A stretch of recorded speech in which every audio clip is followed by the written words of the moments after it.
folks, I'm here at Trailhead Paddle Shack in Ottawa with Roberto, your pro staffer here. I am. And Ben. How's it going?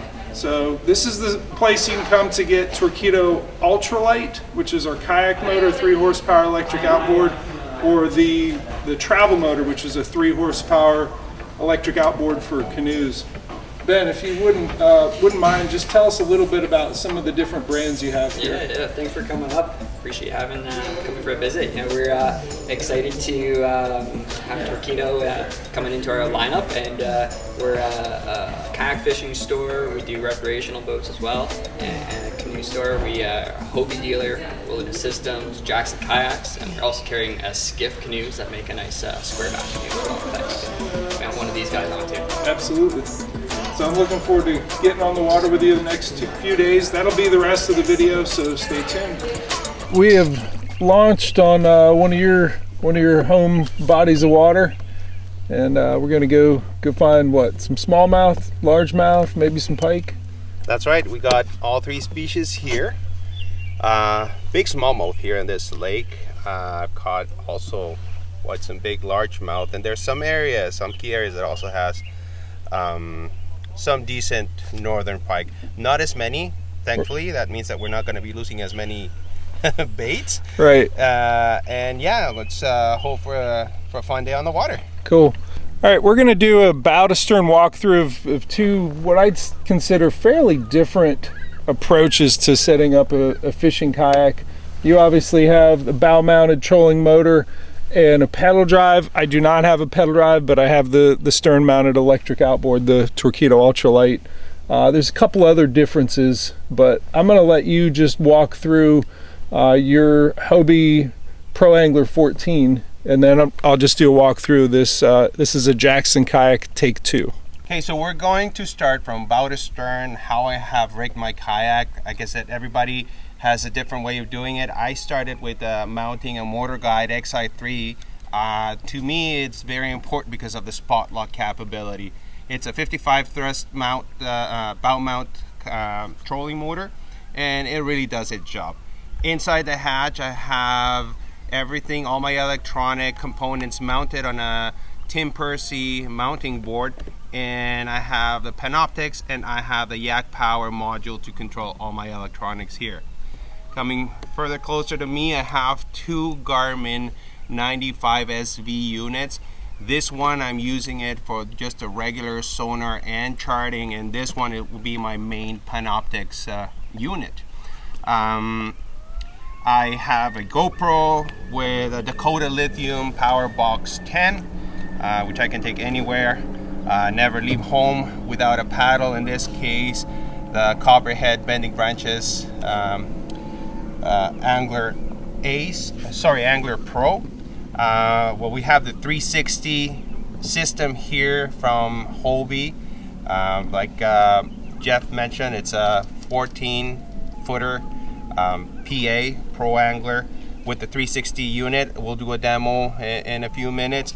The vantage seat is super comfortable. You can adjust it however you want to adjust it. Lots of opportunities for you to install any type of accessories that you want. Now, going further back, I have right here, I have my Dakota Lithium battery. It's a 12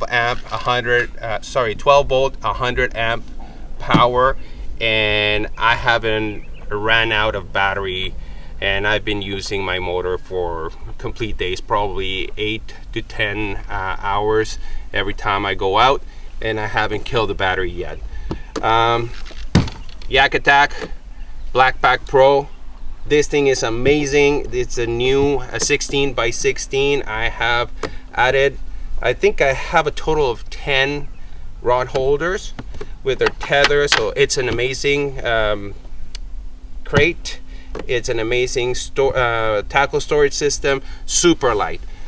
Never leave home without my Yak Attack landing leverage net.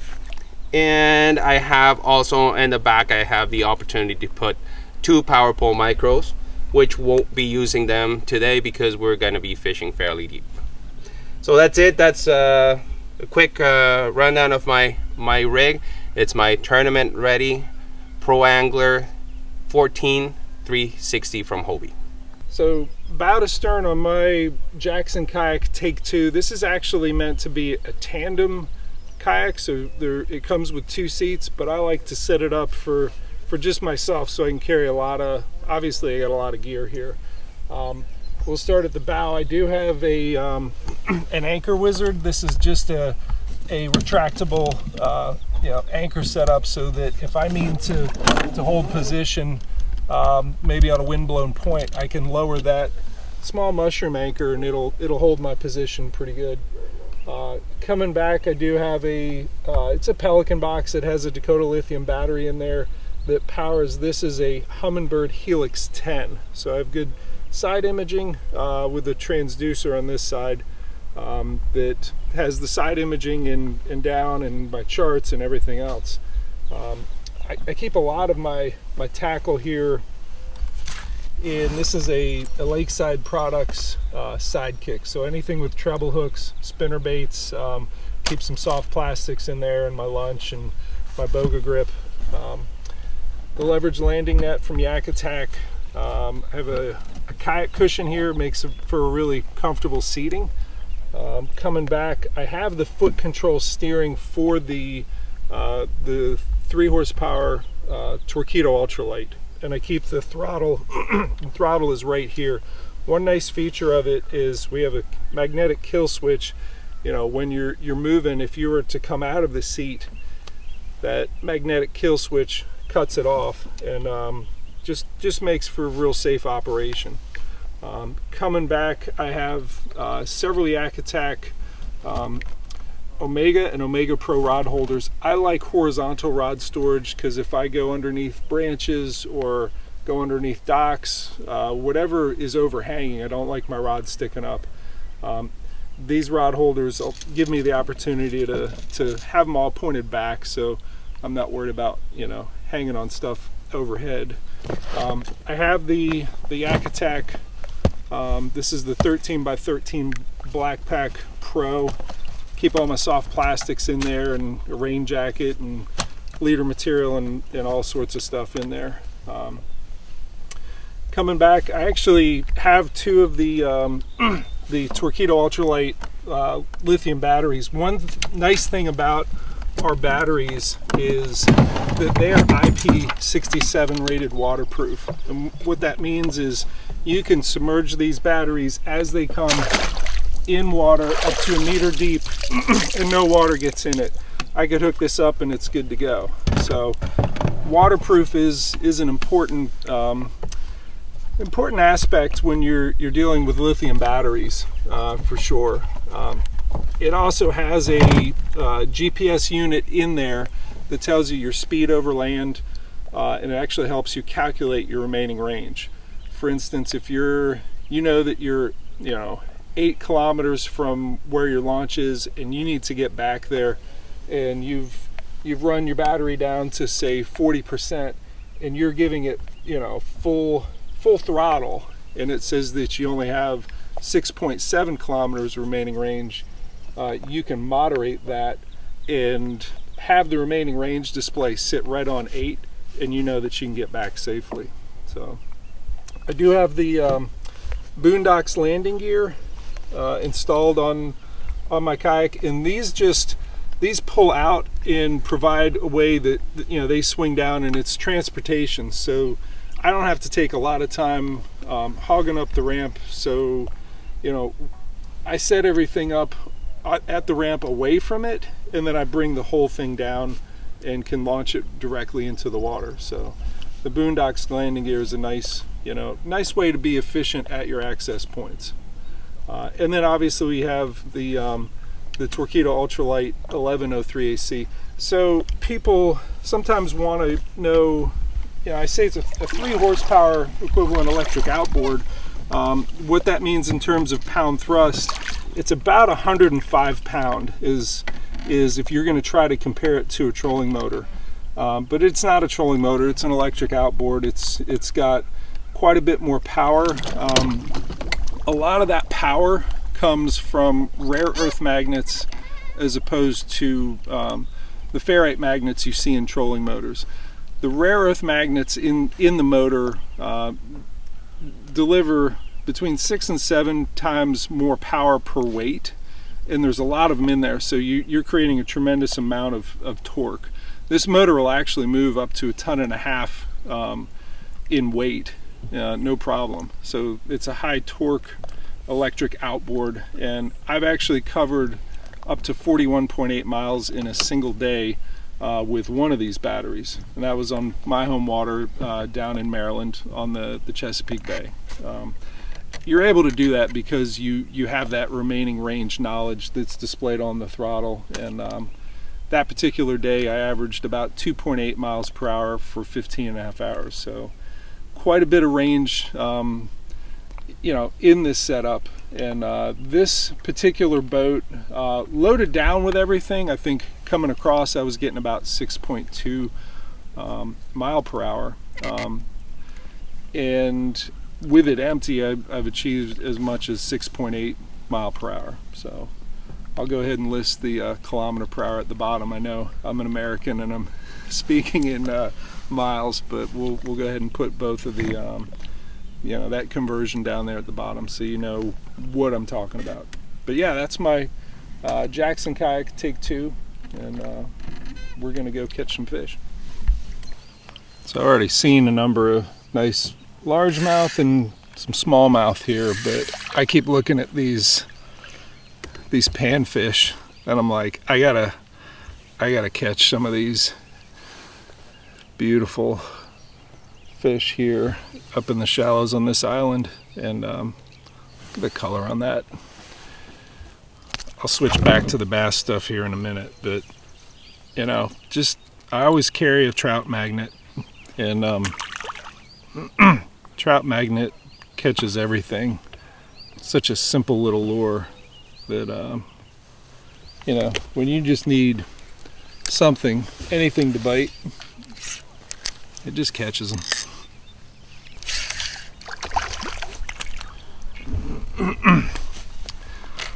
So there's one other reason why I carry a trout magnet, other than, hey, if I'm not catching bass, I can always catch some panfish. It'll actually help me catch the bass. I'll explain here in a minute. So you may be wondering how a tiny little lure like the trout magnet is going to help me catch some big bass.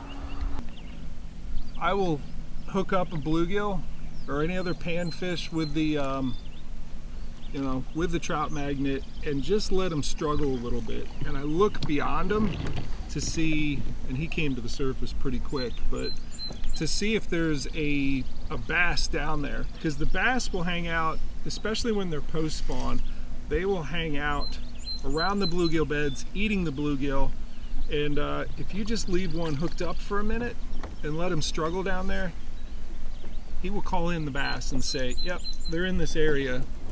This is an area worth fishing. And fishing around bluegill beds, with bass lures, certainly gets them when they're immediately post spawn.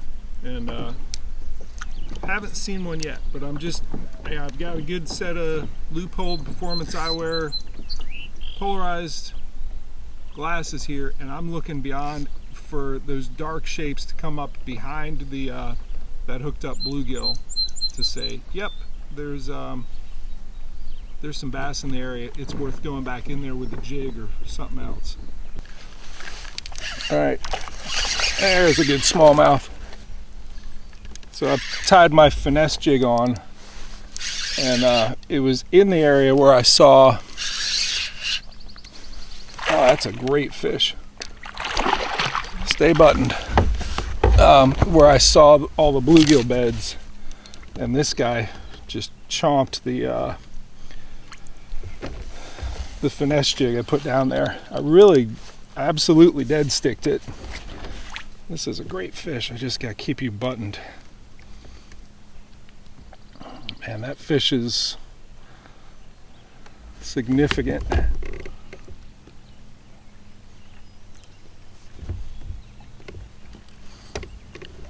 Come on. Another jump. What a great fish.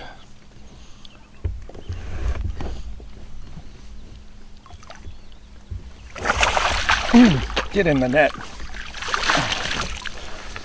All right, let's take a look at this guy. What a beautiful Canadian smallmouth. And to think, it started with me dropping a trout magnet down there. This might have been the fish that I saw come up and sniff at the one of the bluegills that I had hooked. And he basically showed himself. He said, hey, don't leave this area. Fish it. There are some nice fish in there. So what a beauty. Take some pictures, get this guy back in the water, see if we can catch some more.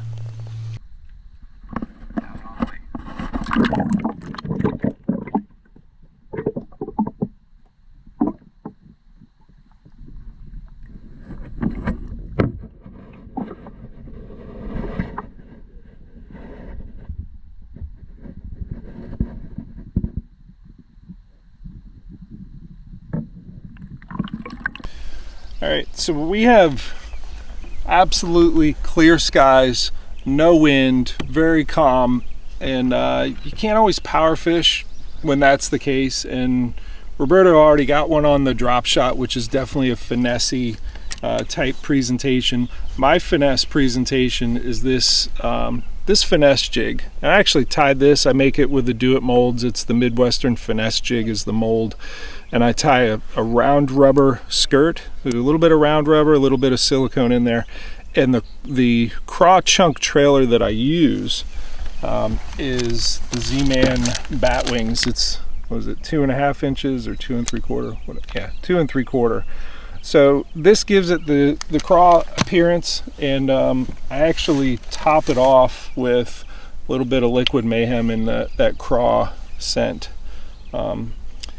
The presentation that I'm doing, I mean, we identified a spot and I said, yep, I saw some good fish in there.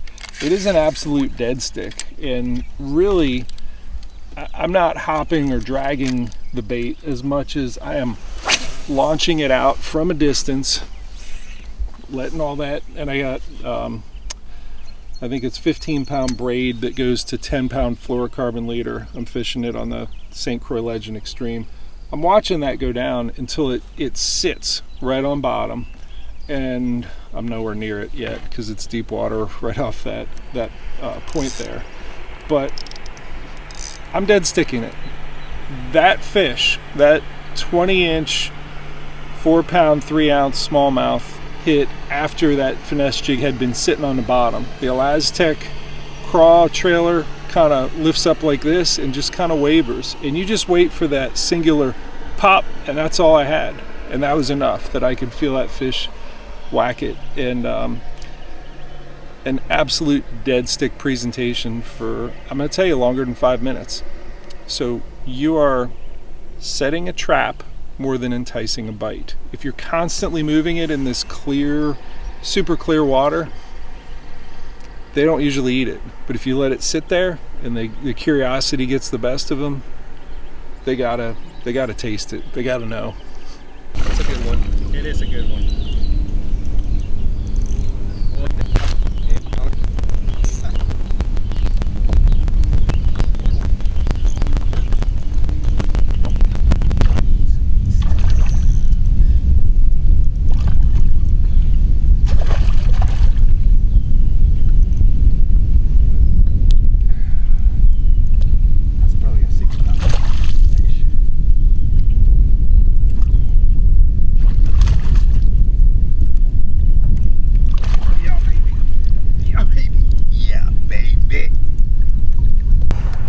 A 20-inch smallie, Canadian smallie, fought like a tank. Fishing has been slow. We have to be honest, has been slow, but we've noticed that what has been working is finesse. Like Jeff said earlier, the clear skies, no wind, muggy air, you have to really go very finesse with the fish. This one put up a good fight. We're gonna let him go, and we'll talk about the technique that I use to catch him on, okay? All right, baby. There we go. we're gonna let you go. I know you're gonna be happy down there.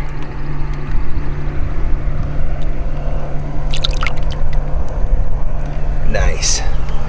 That was an acrobatic fish.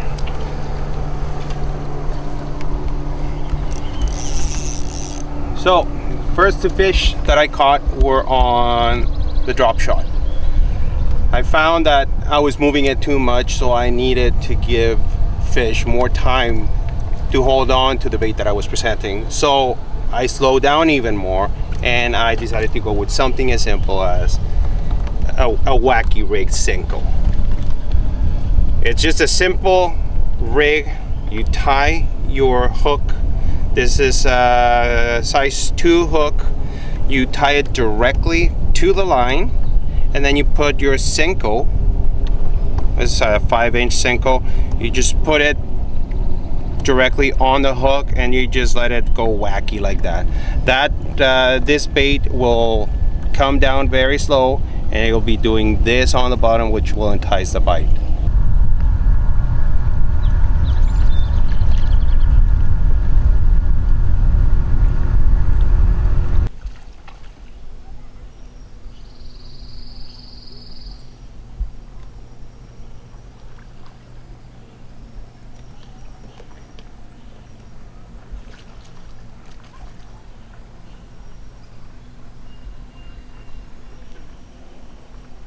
So the most common misconception about kayak fishing is that people think that as soon as you get into a kayak, you're going to be tippy. But you can look at me. I mean, there's kayaks to kayaks, but this one is very stable. You can actually stand up, sight fish, and you can have a ball, just like fishing from a boat.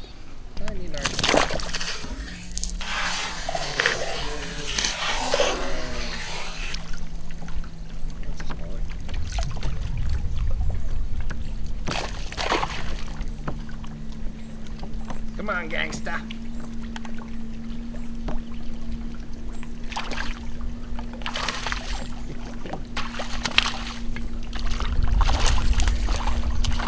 Come on, I'll let you go, I promise.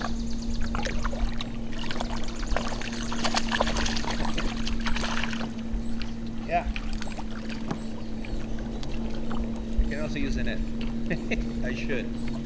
Well, as I mentioned, there's a couple of tournaments going on today. There's over 175 people on the water, so they're having fun catching fish like we are here. And I'm just gonna go through what we do in a tournament, from keeping the fish alive in the water without harming him. We use fish grips in this case, so this thing doesn't hurt the fish. You can keep him in the water for as long as you get ready for taking the picture.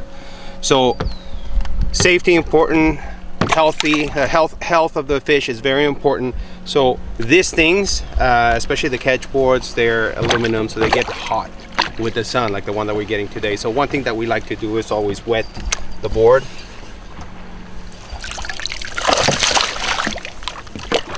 Once you're ready, you got your camera ready right here. Grab your fish, make sure you don't hurt them. Remove the fish grips, put it on your board, make sure that the fish's mouth is against the bump here. You can pinch the tail, but then let go, and then you're just ready to take the picture. And that's it. Simple. Make sure that your picture is right. Submit it to the app. In this case, TourneyX is the app of choice for the largest tournament that's going on today. And make sure that your fish goes safe back in the water. Bye-bye, little fish. Thank you for the fight. So we're now cruising to a different spot. We're trying to see if we can find more smallmouth. Jeff already caught a decent 4-pound plus smallmouth in the other spot. So this lake produces big fish, as he just saw. It was his first Canadian bass, and we'll try to put him on more of those quality fish. Nice. So what is your your top end speed with the bow mount? Without this much gear, I think I can get up to close to 4.6 or so. Is that mile per hour? Miles per hour. Okay. That's right. I'm cruising right now at 4, and I don't think I even have it at 100%. All right. Let's try to give it 100% and see Yeah, what. give it 100%, and then you and I are going to race. Oh my God, you're gonna beat me.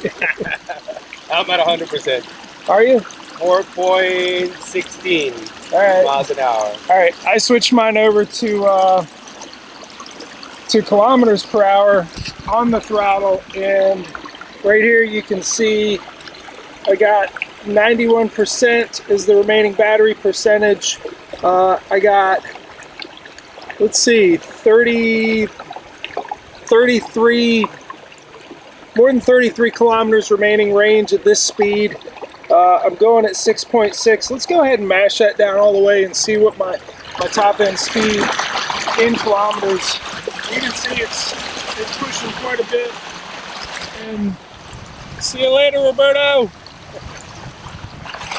We're getting, looks like 10.2, yeah, 10.2 kilometers per hour there. And that's my maximum output. So a little over 1100 watts. At that 10.2 kilometer per hour top end speed, and this is, you know, loaded down with a full complement of gear, a lot of gear on me, and it's, you know, it's moving me along pretty good. I still have a range of about 7 kilometers, which it displays right on there. If I needed more, say I needed 10 kilometers of remaining range, I'm backing off on the throttle here.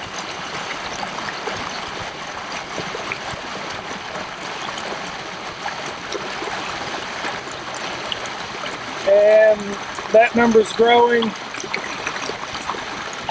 I want to get it right on a little bit more than 10. I got 10.2 now. That way, and that's really how you utilize the remaining range function, is that you set it to whatever remaining range you need, and then you're good to go.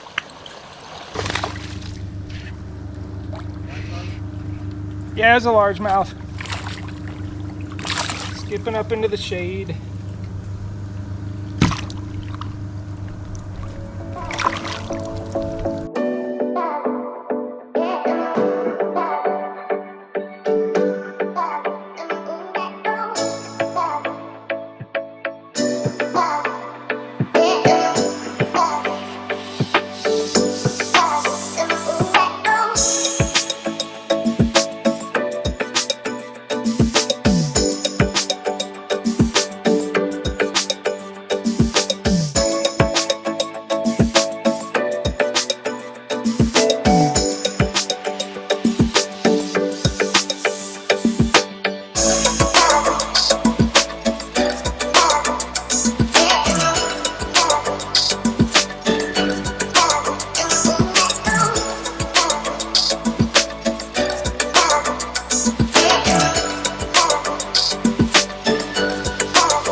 Get in my net.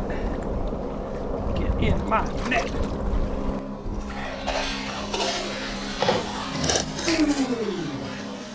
You're in there.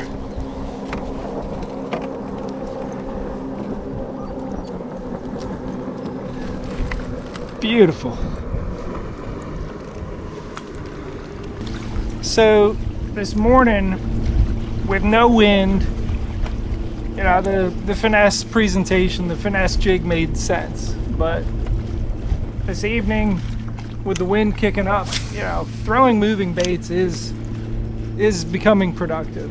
And that little bit of nervousness on the water maybe conceals your approach or just gets them to the surface looking for food. You know, the moving bait, the later in the day that it's been, the moving baits are working more, and that's for sure a welcome change.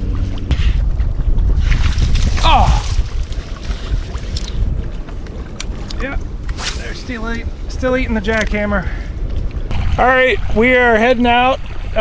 Really enjoyed the day here on the water with you, Roberto. Appreciate you telling us a little bit about the kayak fishing tournaments here in Canada. It was a pleasure having you, man. Yeah, kayak fishing is fun. Kayak fishing is entertaining. Kayak fishing is healthy. Yeah, if you have a chance to do some tournaments, jump on it. And yeah, it's fun catching fish, big or small. We like them all. Yep. And then everything you need to rig out your boat, we get at Trailhead Paddle Shack. That's right. In Ottawa, you can get different type of boats, from Hobies to Jacksons to Native. So you name it, they have it all, and they're pretty good people to deal with. Awesome. Thanks, bud. All right. Thank you for coming, man.